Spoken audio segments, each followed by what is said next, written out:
కిడ్నీలో రాళ్ళు రాలిపోతున్నాయి అంటున్నారు, అట్టిపొల్లో పరిశుద్ధాత్మ అడుగుతున్నా. ఇది దోషణ, పరిశుద్ధాత్ముడు దోషణ అంటే ఇది ఏది? ఇదిగో పరిశుద్ధాత్మని రాంగ్ ఇంటర్ప్రిటేషన్ ఇస్తున్నారు చూసారు, ఇది దోషణ. బైబిల్లో లేని పరిశుద్ధాత్మని బయటికి పరిచయం చేస్తున్నారు, ఇది దోషణ.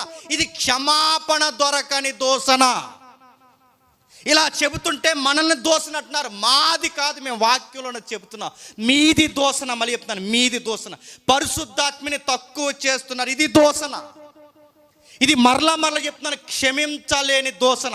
ఎప్పటికైనా మించిపోయింది ఏమి లేదు. దేవా నాకు తెలియక ఈ రాంగ్ టీచింగ్ చేసి అంటే సరే, లేదా నాకు తెలిసే చేస్తున్నానంటే నువ్వు పరిశుద్ధాత్ముడి మీదకే కాలు దూతున్నావు, మర్చిపోకు. ఆయన గూర్చి మాట్లాడుతున్నప్పుడు ఎంత జాగ్రత్త మాట్లాడండి. 2 విషయాలు చెప్పింది బైబిల్లో. ఒకటే, ఆయన దుఃఖ పెట్టొద్దు. 2, ఆయన దూషించొద్దు. ఈ 2 చేస్తున్నారు మీరు, ఈ 2 చేస్తున్నారు. ఈ 2 విషయాలు